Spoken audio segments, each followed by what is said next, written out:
एका देशातून दुसऱ्या देशात किंवा लांबच्या राज्यात जलद प्रवासासाठी आपण हवाई मार्गाचा वापर करतो। जगभरात अशी अनेक विमानतळ आहेत जी त्याच्या मॉडर्न डिझाईन आणि सोयी सुविधांसाठी ओळखली जातात। पण जगात एक असंही विमानतळ आहे ज्याचा आकार पाहिला तर ते एखादं स्वतंत्र शहर असल्यासारखं वाटतं। त्याच्या अवाढव्य आकारामुळे त्याला एव्हिएशन जायंट असंही म्हटलं जातं। हे विमानतळ नेमकं कोणतं आहे, कुठं आहे सांगते, पण त्याआधी कट टू कट शॉर्ट्सला फॉलो करायला विसरू नका।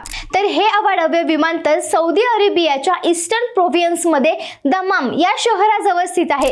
किंग फहाद आंतरराष्ट्रीय विमानतळ असे याचं नाव आहे। सुमारे 776 चौरस किलोमीटर परिसरात पसरलेलं हे विमानतळ जमिनीच्या क्षेत्रफळानुसार जगातील सर्वात मोठं विमानतळ मानलं जातं। 1999 मध्ये हे प्रवाशांसाठी खुलं करण्यात आलं।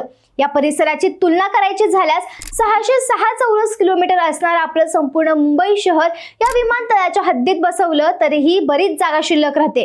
इतकंच नाही तर 727 चौरस किलोमीटरचा संपूर्ण बहरीन देशही यात सहज सामावू शकतो। या अवाढव्य आकारामुळेच याची नोंद गिनीज वर्ल्ड रेकॉर्ड्स मध्येही झाली आहे।